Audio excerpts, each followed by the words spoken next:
Have you ever had that one friend? You know, the one who's really into their thing, to the point that they could go on for hours and hours without stopping, diving into each and every minute detail of a subject that's way out of your field? Where, if it were a video game, your dialogue tree would be interesting, oh really, and uh-huh. I know for some this type of interaction is insufferable, and I also know that most of us have likely been that person at one point or another. Yet to me, I can't help but find it immensely entertaining. Of course, in daily conversation, I'm not much for small talk. If I don't have anything to say, I simply won't say anything. So the type of person who can hold up a conversation when the dialogue peters out, without devolving into discussion over how the weather's been, is a valuable asset to me when it comes to socializing. But that's not the only reason. If you've seen any of my other videos, you might be familiar with one particular character trait that without fail will win me over every time. Passion. Passionate characters are inherently compelling to me. That sense of sincere excitement and expressiveness about a particular interest is immediately engaging. I try to always keep myself open to new experiences, interests, information, perspectives, and so on, precisely because it is, well, interesting. You never know what will really grab you, and even if it doesn't, being able to engage with another person's mindset is compelling enough on its own. And that is precisely why I've been digging this season's high score girl. Took me long enough, eh?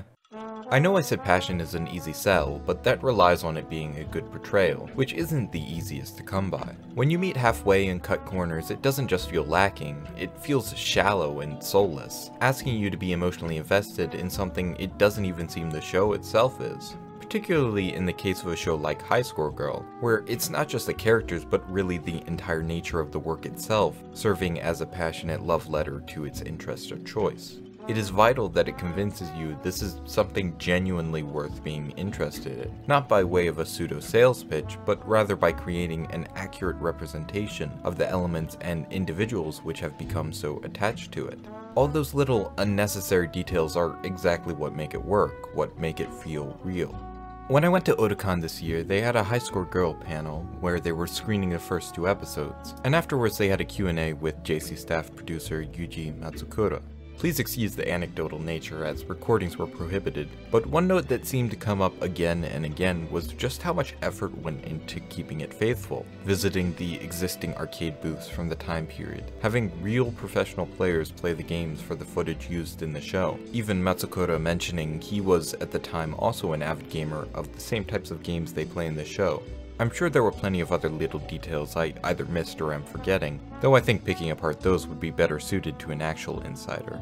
All this cumulatively creates an experience that feels extremely genuine and is just plain interesting. This is a field miles out of my purview, all the little techniques about as foreign as black magic, so having the curtain pulled down just a bit as I get a glimpse into all the subtleties of this craft that is so dear to the characters and creators' hearts keeps me emotionally engaged on a multitude of levels. I can better understand and connect with those with this interest thanks to an enhanced understanding. I can internalize the emotions of those who are invested by way of proxy thanks to this medium of conveying the experience. And I can also contextualize my own and other interests and communities by way of this added angle. So yeah, High Score Girl is a good time. Even if it's not the prettiest show out there, it does have its expressive moments, and the unforgiving brutality of its comedy really appeals to my darker sensibilities. There's this scene in episode 1 I found genuinely uncomfortable, which made it even funnier, and made the ultimate bit of justice served all the more satisfying, though it does know when to pull its punches with the occasional heartfelt moment. Plus, I've been a fan of silent types ever since I watched Haruhi and fell head over heels for Nagato, so it's got that going for it too. If you're interested in classic arcade games, or just a well thought out and interesting portrayal of a highly specific interest, or even if you're down for a bit of romance comedy with a pretty harsh comedic style, I'd definitely recommend giving High Score Girl a shot. Thanks for watching. If you enjoyed the video, do those YouTube things like liking and subscribing and commenting. All the cool kids are doing it.